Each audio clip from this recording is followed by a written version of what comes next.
कैसे हैं आप? आई होप आप सबको 25th और 26th चैप्टर मज़ा आया होगा। सो चलिए 27 एंड 28 चैप्टर शुरू करते हैं। लास्ट चैप्टर में हमने देखा था लुइस कहता है मैं तुम्हारे बाकी पेशेंट में से एक पेशेंट हूँ, अगर मुझे कुछ हो भी गया तो क्या फ़र्क पड़ता है। ये सुन के डॉक्टर आइवन कहते हैं पर लुइस मैं तुम्हें पेशेंट की तरह नहीं देखता, मैं तुम्हें लाइक करता हूँ। मैं क्या करूँ, मैं अपने आप को कंट्रोल नहीं कर सकता, मैं भी बहुत डरा हुआ हूँ। ये कहते हुए डॉक्टर आइवन लुइस को किस कर लेते हैं कि फ्रेंड्स। सो चलिए 27 एंड 28 चैप्टर की शुरुआत करते हैं। सो चैप्टर की स्टार्टिंग में डॉक्टर आइवन लुइस को किस कर रहे होते हैं। ये देख के लुइस बहुत ज़्यादा शॉक हो जाता है और जल्दी से डॉक्टर आइवन को अपने आप से दूर करता है और फिर डॉक्टर आइवन को थप्पड़ मारकर वहाँ से चला जाता है। पीछे से डॉक्टर आइवन लुइस को रोकने की कोशिश करते हैं और चिल्लाते हुए कहते हैं लुइस रुक जाओ, मुझे पता है मेरी गलती है, प्लीज़ लुइस प्लीज़, तुम्हारी बॉडी अभी भी वीक है। लुइस मैं तुम्हें सच में पसंद करता हूँ, क्या तुम्हें बिल्कुल भी अच्छा नहीं लगा कि मैं तुम्हें पसंद करता हूँ। ये सुन के लुइस रुक जाता है और फिर कहता है हाँ डॉक्टर आइवन, मैं नहीं चाहता कि आप मेरी वजह से और कोई गलती करें। तभी लुइस को देखकर डॉक्टर आइवन अपने मन में सोचते हैं कोट, इसका कोट तो मेरे ऑफिस में ही रह गया है। लुइस तभी पीछे मुड़ के कहता है बात ये नहीं है कि तुम अच्छे नहीं हो, बल्कि तुम तो बहुत ज़्यादा अच्छे हो डॉक्टर आइवन। डॉक्टर आइवन तभी सोचते हैं बाहर बहुत ठंड है और प्लस इसकी बॉडी बहुत ज़्यादा वीक है, अगर इसे ठंड लग गई तो। लुई तभी कहता है मैं नहीं चाहता कि मेरी वजह से किसी की ज़िंदगी बर्बाद हो। डॉक्टर आइवन इस वक्त लुई की कोई बात नहीं सुन रहे थे और वो तभी अपना कोट निकालते हैं और लुइस को पहनाते हुए कहते हैं बातें करना बंद करो, यहाँ देखो कितनी ठंड है, चलो मेरे ऑफिस में वापस। अगर तुम्हें मेरे ऑफिस में नहीं चलना है तो चलो मेरी कार में जाके बैठते हैं, मैं तुम्हें फोर्स नहीं करूँगा, तुम मुझे रिजेक्ट कर सकते हो, ठीक है। ये सुन के लुइस कहता है ओके। फिर डॉक्टर आइवन लुइस को अपनी कार तक ले आते हैं और दोनों कार में बैठ जाते हैं। तभी डॉक्टर आइवन कहते हैं मुझे माफ़ कर दो, पर मुझे नहीं लगता किसी को पसंद करना ये कोई बुरी बात है। हाँ मेरी गलती है कि मैंने तुम्हें किस किया बिना तुम्हारी परमिशन लिए, उसके लिए प्लीज़ मुझे माफ़ कर दो। ये सुन के लुइस कहता है यहाँ मैं हूँ जिसे तुमसे माफ़ी मांगनी चाहिए, तुमने मेरी बहुत हेल्प की है, तुम मेरे साथ जेंटल रहते हो, काइंड हो, पर फिर भी मैंने तुम्हारी फीलिंग्स की रिस्पेक्ट नहीं की।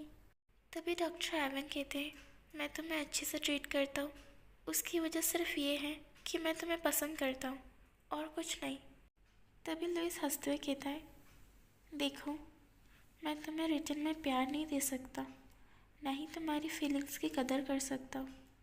मेरे पास सिर्फ मेरी बॉडी है, मैं बस उससे तुम्हें कंफर्ट कर सकता हूँ। ये सब सुन के डॉक्टर आइवन कहते हैं मुझे नहीं पता था लुइस तुम इतने क्रूर हो। क्या सच में मैं सिर्फ तुम्हें पसंद तुम्हारी बॉडी के लिए करता हूँ। फिर थोड़ी देर बाद लुइस घर आ जाता है। दरवाजे की आवाज़ सुन के एल्डफ अपने रूम से बाहर आता है और फिर लुइस से पूछता है तुम इतनी देर से कहाँ थे। फिर एल्डफ लुइस को देखते हुए कहता है तुम्हारा कोट कहाँ है। लुइस तभी कहता है तुमने खाना नहीं खाया होगा है ना। ये सुन के एल्डफ को गुस्सा आता है और वो अपने सारे पेपर्स लुइस के मुंह पे फेंक देता है और फिर रूडली कहता है मैं सिर्फ आखिरी बार पूछ रहा हूँ तुम कहाँ थे और तुम्हारा कोट कहाँ है। लुइस कहता है मैं हॉस्पिटल गया था और वहाँ भूल आया। ये सुन के एल्डफ कहता है अच्छा तो कॉफ़ी टेबल पे वो किसका स्कार्फ है। लुइस कहता है वो डॉक्टर का स्कार्फ है।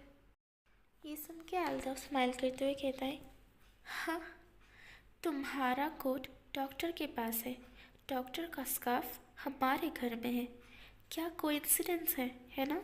वैसे कौन सी लोकेशन अच्छी है डॉक्टर के साथ वो सब करने की। हाँ वार्ड, रेस्ट एरिया या शायद मेरे घर का बेड।